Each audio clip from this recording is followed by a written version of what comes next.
My daughter chose her wealthy stepfather over me when I had an accident. She said she was busy writing exams, but that same day, she posted photos on her social media with the caption, "Fun time with sweet daddy." What happened next was rather unbelievable.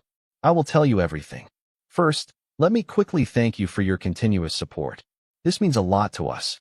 If you enjoy the stories we share, kindly subscribe to this channel. It will be great if you can leave a comment on which city you are watching from. We might just give you a shout out in our next story. Today's special shout out goes to Sam Rogan from New York. We are glad you enjoy our stories. Now let's go deeper into the story. I used to think there was nothing in this world I wouldn't do for my daughter, Naomi. From the moment I held her in my arms. Barely a crying 6-pound bundle with tired eyes and a grip that clutched my finger like she already knew she had me wrapped, I made a silent promise. I would be her shield, her provider, her everything. I didn't have much back then. Just a government job, a small apartment I paid off month to month, and a heart swollen with more love than logic. Her father left when she was 2, chasing a dream in another country that, in truth, was just another woman. I didn't chase after him. I had my dream in my arms already, and for the next 18 years, every decision I made had her name woven into it. When Naomi wanted to take ballet classes that I couldn't afford, I picked up evening shifts. I'd come home with my feet throbbing and my back tight, only to help her tie those tiny pink slippers and sit on cold benches during recitals. Her school field trips, her summer programs, her braces, all of it came from sacrifices I never vocalized. Because that's what mothers do, right? We give and give, expecting nothing but gratitude and a phone call on Sunday mornings. I never asked her to choose me. I just assumed that when the world divided into loyalties and lines, I would be the one she stood beside without hesitation. It wasn't until her mother, my ex-wife, married again that I felt something shift. Naomi was 16 then, and the man, Harold, was everything I was not. Tall, charming, with a banking job that wrapped him in tailored suits and foreign cologne. He drove a Tesla, took Naomi on ski trips, and didn't bat an eye at spending $3,000 on her 18th birthday dinner. I didn't hate him. That would have been too easy. I resented how easily he won her over. She started comparing things, our apartment versus their mansion, my well-worn car versus his showroom model, even my pasta versus his private chef's truffle risotto. The look she gave me changed too, not angry, just indifferent. As if the person who held her hand through every fever and heartbreak was now simply the man who paid the phone bill. Still, I swallowed my pride. I wanted to believe it was just a phase, teenage confusion tangled up in luxury. I reminded myself that I raised her with values deeper than money, that when the storms of life hit, she'd remember who weathered them beside her. When I had my accident, slipped on a wet floor at work and shattered my femur, I assumed she'd come running. I imagined her pushing through hospital doors with panic in her eyes, clutching my hand, maybe crying the way she used to when I scraped my knee fixing her old bike. But reality rarely matches our quiet dreams. That night, I called her. It was close to midnight, and I was in the hospital, groggy from painkillers and hungry for comfort. Her voice was calm, distant. "Dad, I can't come. I've got finals. You'll be fine, right?" I told her I understood. I lied. I didn't. But I told her I'd be okay, that she should focus on her exams. I ended the call with a shaky laugh, masking the tremble in my voice. I stared at the ceiling for a long time after that, counting the buzz of fluorescent lights to keep from crying. The next day, my phone buzzed. Not from her, but from an old friend who followed Naomi on social media. He sent me a screenshot. There she was, grinning in a sparkly dress beside Harold, holding a glass of champagne at his birthday party. The caption read, "Fun time with sweet daddy." The timestamp cut deeper than the lie. It was posted minutes ago. In that moment, something inside me shifted. A hollow kind of silence replaced the aching need to be seen. I stared at the photo like it belonged to someone else's daughter. That girl in the glittering gown, toasting to a man she called Daddy, wasn't mine anymore. Or maybe she never was. Maybe I'd just been a placeholder until someone shinier came along. Either way, I stopped waiting. I didn't cry. I didn't call her. I simply closed the photo, leaned back on the hospital bed, and let the machine beep in its monotony. I had spent my life proving I was enough. I didn't need to beg for love from my own child. It happened on a rainy Thursday, the kind that starts with gray skies and ends in silence. I'd stayed late at work, sorting out the last batch of case files before month end. Government work isn't glamorous, but I like the order of it. The logic, the rules, the rhythm of paper and stamps and signatures. I was on my way to the break room for a cup of coffee when my heel slipped on a freshly mopped floor. There was no warning, no chance to catch myself. 1 second I was upright. The next, I was staring at the ceiling with a sharp, burning pain exploding from my thigh. I knew it was serious. I've twisted ankles before, sprained knees, but this was different. It felt like my leg had split in two. They later confirmed it was a complex femur fracture. Clean break, they said. Like a snapped twig. I didn't feel clean. I felt broken. The ambulance ride blurred with morphine and flashing lights. At the hospital, I drifted in and out while doctors poked and pressed, their faces unreadable. The nurse, kind, middle-aged, with soft hands, asked if there was someone she should call. I gave Naomi's number. My daughter, I mumbled. Only child. I don't know what I expected. Maybe I thought she'd show up at my bedside before the surgery, her face tight with worry, clutching a bag of my things. But when I woke up post-op, the room was still. No flowers. No voice. Just the steady beep of machines and the sterile smell of antiseptic. I checked my phone. Nothing. I waited until evening before calling her myself. I remember the effort it took, my hand shaking as I held the phone, pain rippling through my body. She answered on the third ring, her voice clipped. Hey, Dad. What's up? I told her what had happened, tried to sound casual even though every word strained against my ribs. I had a fall, I said. In the hospital now. Surgery went okay, I think. Just wanted to hear your voice. She was quiet for a second, then sighed. I'm really sorry, but I can't come. Exams start Monday, and I'm behind already. You'll be all right though, right? They're taking care of you. I swallowed hard. Yeah, I lied. Don't worry. Just thought I'd let you know. We hung up after a few more empty words. I stared at the phone screen long after the call ended. I felt small. Not because of the accident, but because of the dismissal. My daughter, the one I built my life around, sounded more concerned about her coursework than the pins holding my leg together. The betrayal didn't hit all at once. It seeped in slow. I kept rationalizing it. She's stressed, she's young, she doesn't know how to process emergencies. But the hospital was 10 minutes from her apartment. 10. I knew because I helped her move in, lifting boxes up those stairs, fixing her curtain rods, buying her groceries that first week. I paid for the apartment too. Rent, utilities, everything. Her college tuition? That was me. Her phone plan? Also me. I didn't mind, never had.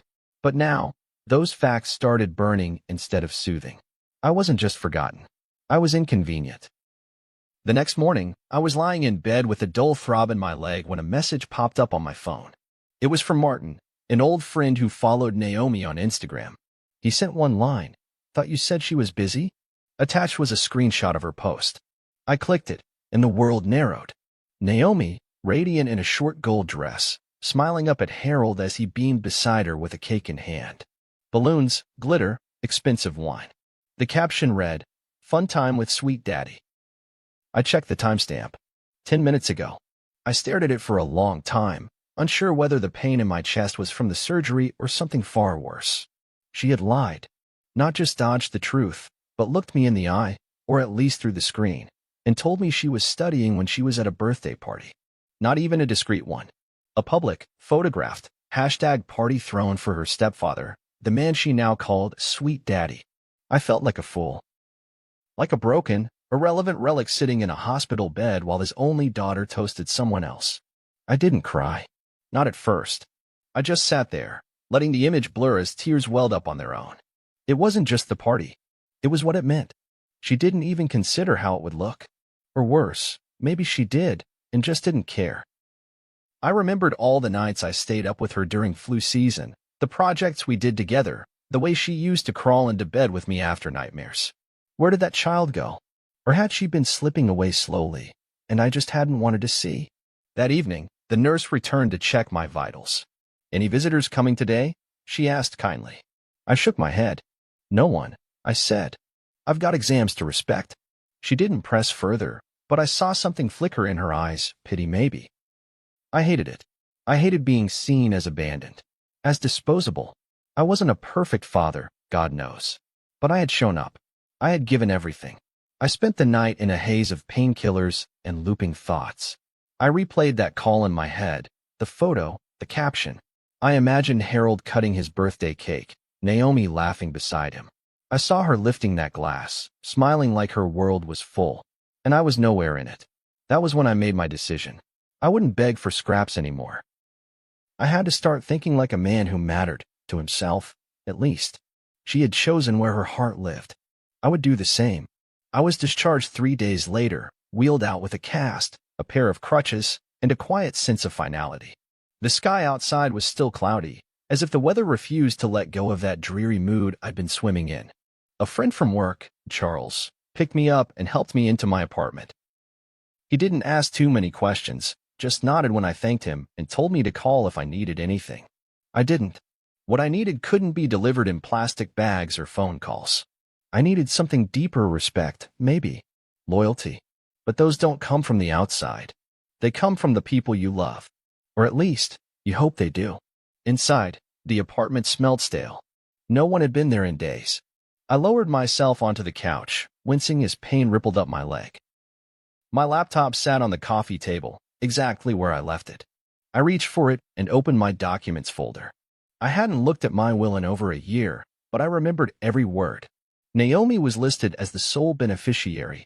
Everything I had, small as it was, would go to her. My savings, my pension, this apartment. It made sense when I wrote it.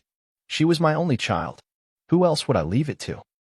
But now, sitting there with my cast propped on a pillow and bitterness spreading in my chest like ink, I knew I had to change it. It felt surreal, typing her name and pressing delete. The cursor blinked where it used to say Naomi Adebayo. That blinking line, so small, so quiet, felt louder than a scream. I updated the will to donate most of my estate to a scholarship fund for first-generation college students. The rest, I earmarked for charity and a few trusted friends. When I hit save, something in me settled. I hadn't stopped loving Naomi. That was the curse of parenthood. Your love doesn't vanish, even when it's beaten bloody. But I loved myself too. And for once, I chose me. The next morning, I made another decision. I pulled up my online banking and canceled every automatic payment I'd been making on her behalf. Her rent, her utilities, her phone bill, her streaming services. Tuition? That was already paid up for the semester, but the next one? She'd have to figure it out. I sent a brief email to the college, notifying them that I would no longer be the financial sponsor on her account. I didn't explain. I didn't need to. I was done explaining myself to people who didn't care to understand me. The silence from Naomi continued. No messages, no calls. Just more posts. Brunch with Harold, spa day with my amazing stepdad, smiling selfies in a car I hadn't paid for. I watched them once, maybe twice, then stopped checking altogether. She wasn't hiding it. That was the part that stung the most. She didn't even bother to pretend she still needed me.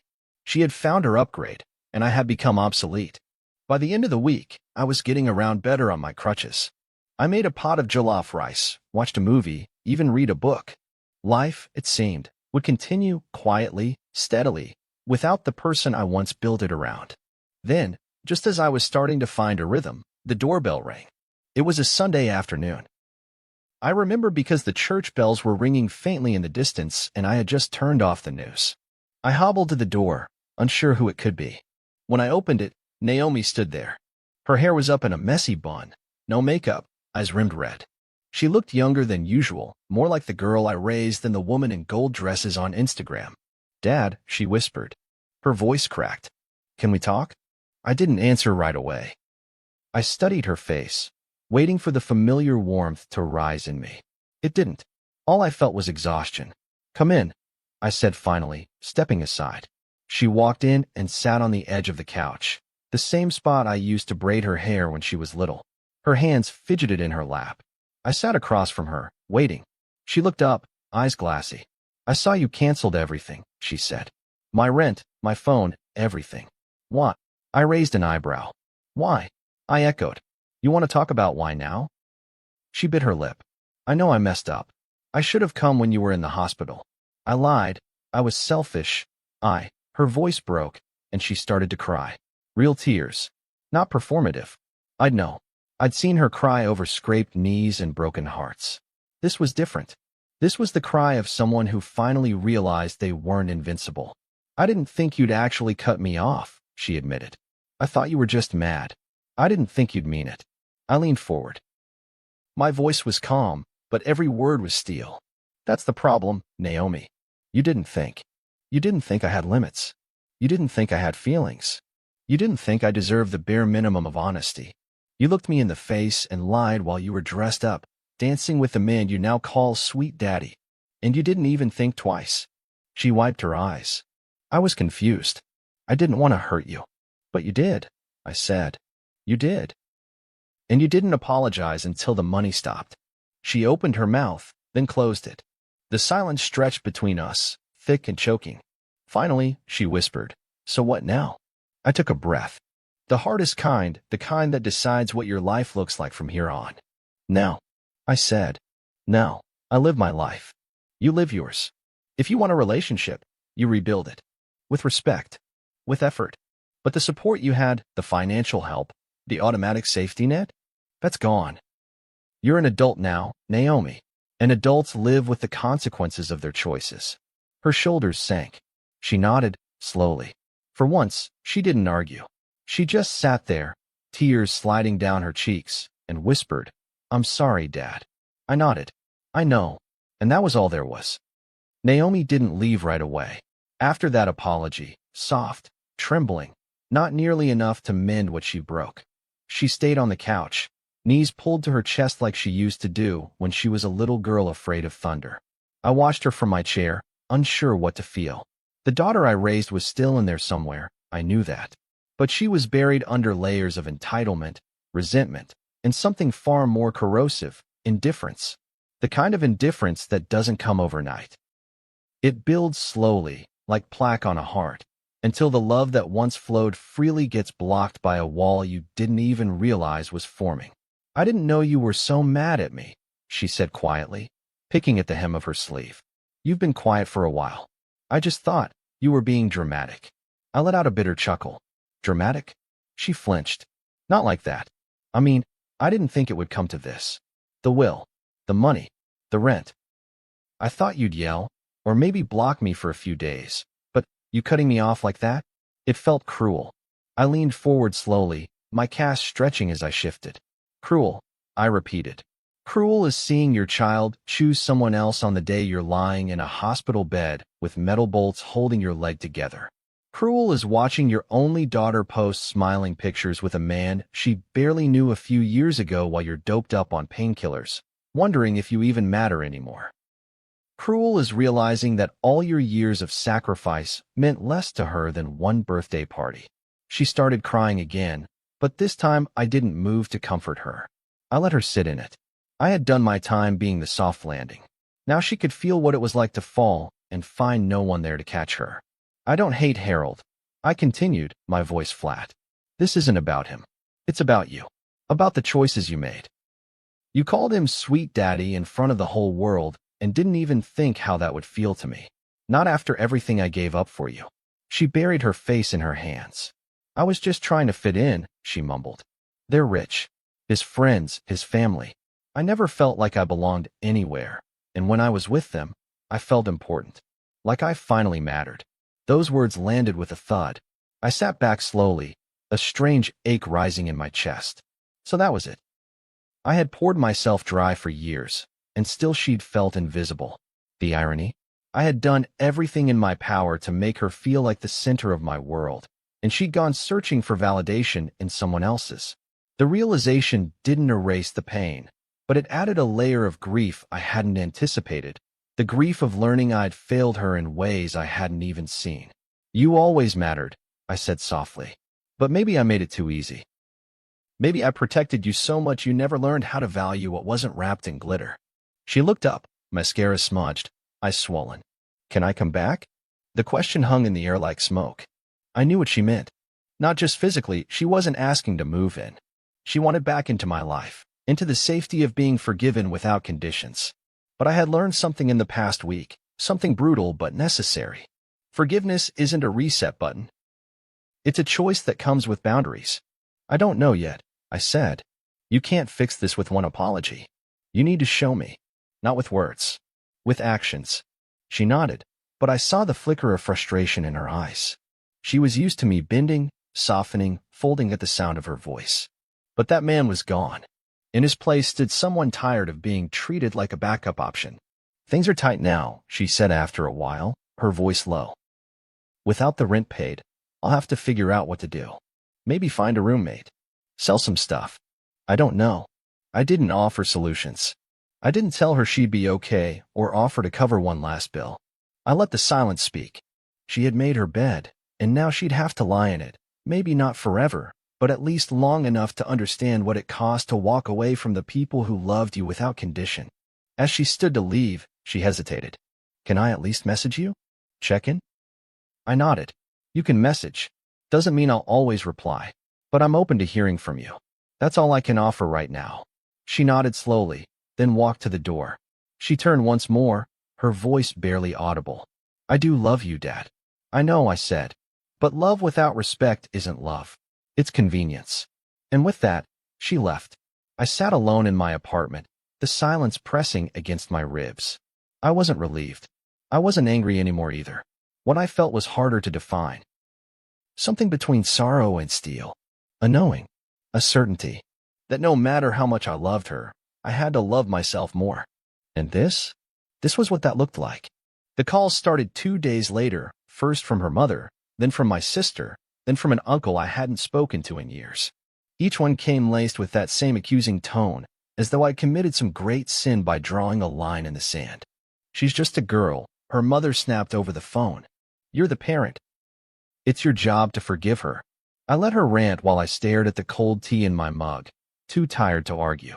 Funny how I didn't get a call from her during my hospital stay, but now that money was involved, she remembered my number. I did forgive her, I replied finally. What I didn't do was pretend like nothing happened. There was silence on the other end, the kind that confirms a truth no one wants to say aloud. Then the line went dead. Word spread quickly.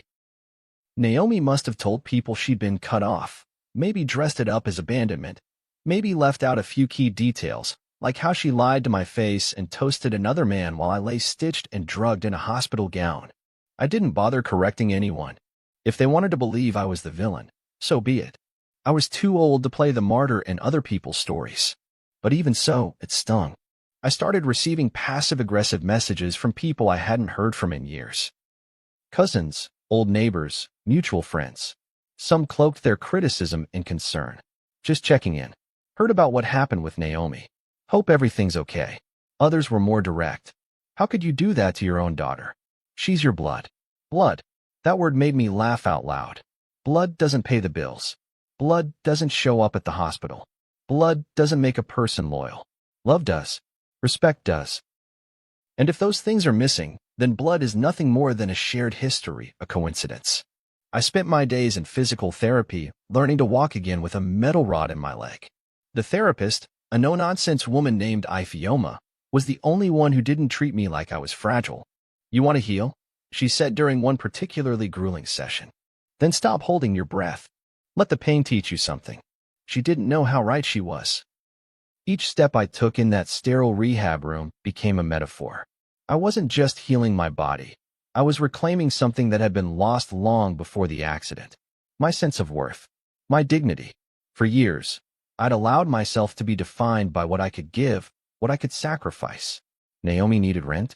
I paid. She wanted a new phone. I upgraded. Her tuition was late. I scrambled to make it work. But now, stripped of my provider role, I saw clearly. Love that's based on transactions is nothing more than dependence. One evening, I received a voice note from Naomi. I stared at it for a long time before pressing play. Hi, Dad. I just wanted to say I'm sorry again. I've been thinking about everything you said. I've been talking to a therapist, actually. It's not an excuse, but I realize I've been trying to replace what I didn't have with what looks good. And Harold, he's not you. He never was. I'm sorry it took me this long to get it. I didn't reply. I couldn't. Her words touched something in me, but not enough to erase what had been done. Growth is good, sure, but sometimes growth has to happen away from the people you've hurt. Sometimes the lesson is in losing access, not just in learning the truth. A week later, I ran into her at the market. She was standing by the bread stand, her head down, hair pulled into a messy ponytail. She looked humbled. We locked eyes, and for a second, the world went still. No shouting. No tears. Just two people who shared a lifetime and now stood oceans apart. She walked toward me slowly. "Hi, Dad," she said soft. "Naomi," I nodded. She hesitated, searching my face. "You look better." "I'm getting there." She bit her lip. "I moved in with a friend. It's not ideal, but it's what I can afford for now." I nodded again. "That's good. Independence is a good teacher." She looked like she wanted to say more, but instead she just nodded. "Okay. Well, take care. You too." And just like that, we parted again. Not with a bang, but with quiet understanding. This time, there was no anger. Just reality. Sometimes relationships fracture beyond repair, not out of hate, but out of necessity. You realize that loving someone isn't enough if they refuse to meet you halfway. That night, I sat on my balcony and watched the city lights flicker like tiny fires. I thought about Naomi, about the years I spent building a life around her needs. I wasn't angry anymore. I wasn't even sad. What I felt was cleaner, peaceful almost. I had made a choice, and I was living with it. Alone, maybe, but free. It's strange, the way silence can begin to feel like a companion instead of a punishment. After weeks of emotional chaos, tears, arguments, unwanted advice from relatives, I found that I didn't mind the stillness anymore. The apartment, once too quiet without Naomi's laughter, now sounded just right. The click of the kettle, the occasional creak of the old floorboards, the distant hum of city traffic, these became my soundtrack. Peace, I realized, wasn't always the absence of noise. Sometimes, it was the absence of needing to explain yourself to people who refused to listen. The physical pain in my leg had dulled to a persistent ache, the kind that reminds you you've lived through something. The doctor said I was healing ahead of schedule, and the therapist nodded in approval every time I walked without the crutch. But the real healing wasn't in my bones, it was in my heart. For the first time in years, I was learning how to live for myself, not through someone else. I didn't wake up checking for messages. I didn't end the day wondering if I had done enough for someone else.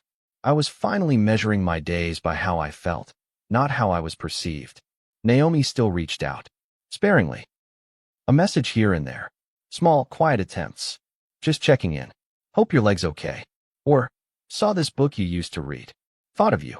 I answered once or twice, politely. No anger. No emotion. Just enough to acknowledge the connection without reigniting what was lost.